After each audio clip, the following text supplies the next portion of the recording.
A very good evening to all of you. My name is Shayanti Roy here and I'm back with another video on customer experience.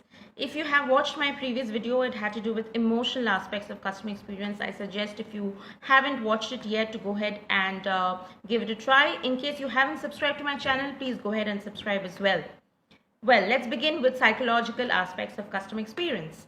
Now, irrespective of the kind of work that you're doing, you would be dealing with customers. There would be instances that you feel that, you're not able to strike a chord with customer. You're not able to understand customer. You're not able to, make your customer smile. Especially, let's say, if you're dealing with a complex product like insurance and you're dealing with customers day in and day out, and there could be instances where customers are complaining about their claim which is not being processed, and you're doing your very best to ensure that he has all the information he needs. He knows all about your products and services.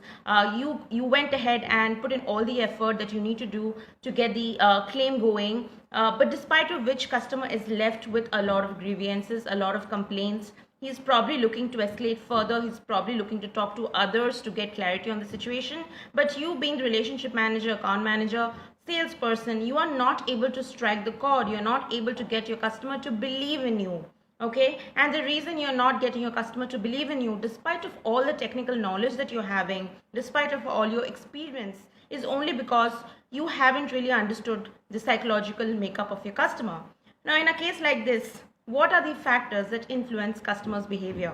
One of the aspects is comprehension about your services that you're providing. So it has to do with your company, your services, the company that you're associated with, and the services that your company provides, insurance services that your company provides. So it's his comprehension, it's his understanding about your services that impacts his behavior. Okay, so the more he knows about your services, the more questions he's going to probably have. That does not mean he does not need to know about your services. It's just that, he's probably trying to process the information that he has. Okay, so that's that. The second aspect is information available about insurance in the marketplace. So, he could be having insurance in other places also, other companies also. He could be having insurance of different kinds from other places also, and he could have had similar issues in other places also. So information available to him in other places in the market, that also influences and impacts his behavior and perception about the problem being the claim status or the claim which is not getting processed. The third aspect which affects his perception about the problem is to do with the fact that, the kind of word of mouth or reviews that is left, in the digital space. So, being in the social media age or the era, we have noticed that a lot of customers take the liberty of going ahead and, leaving experiences about the services that they are doing, they have experienced in the digital space, and fortunately or unfortunately it has a lot of weightage. So customers sometimes go ahead and spend a lot of time understanding and reviewing these kind of reviews that's left online. In fact, even after buying services from you, it sort of gets them thinking that how authentic are the services that has been taken from your company or your services. Was it a good decision? Was it a bad decision? I can see someone else has experienced something similar or something worse. So all these things affect his psychological makeup, and these are the aspects that you got to keep in mind, because when you're dealing with your customer, understand this, that there are various layers of his his mind. So there could be instances that he has gone through various reviews, and if there are a couple of reviews which has not been very good, that is actually impacting the discussion with you, actually impacting the grievances that he has in his mind about your services and about your company. Okay, and of course, having said that, it's also to do with the collective experience that comes into play. When we say collective experience, means that if he's got insurance services in other places, he would obviously have an average understanding of how it works in other places. Now, why is this important to understand? Collective experience is important to understand is because if he's had a better experience about claim in some other place, it is obviously going to impact his understanding or perception about this problem. That means he's going to consider this worse because there's something else which has been better.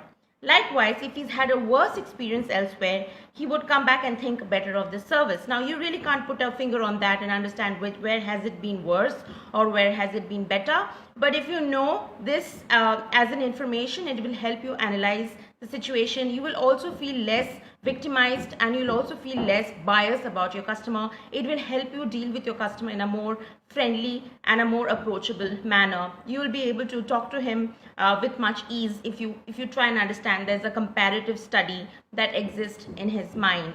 Okay, and so how do you deal with all this? It's always advisable to go ahead and maintain a repository. Okay, a repository only for your reference. What you can do is you can understand those customers that you're having a tough time dealing with, and they're probably customers who probably are high revenue customers. Having said that, it's always good to have a repository for all your customers, whether they are high revenue customers or low revenue customers or medium revenue customers. But if you have a repository, it will help you understand customers better. Now, when I say repository, it means understanding a little about the customer, in the sense if he's taken services of a similar kind in the market. What is the level of engagement that he has with these services in the market? What services, apart from the basic services that he has taken, what is it they are providing you're not able to do? What are they doing differently that you're not able to do? So all these things will give you a fair understanding of where customer is coming from and what are his expectations of you. So if he's dealing with a very, very premium company, you would expect that he would expect the same out of you and your services. So, you have to adjust your behavior and actions accordingly. Okay, so maintain a repository and maintain a data that will give you an understanding. You can also try and understand, the age of the customer or, habits or general personality type and profile, which can help you assess customers. Now, I know it is difficult to actually, open your, data and look into customers as to understand what they're all about. But trust me, it's not that difficult. If you're dealing with 10 clients and if you maintain a repository, go through the repository once in a week, get an understanding, make quick notes about it, you'll be able to deal with your customers a lot better. With that, I hope I was able to help you understand the psychological aspects of customer experience. Tune into the next video, which has to do with technical aspects of customer experience. Thank you very much. You have a great evening.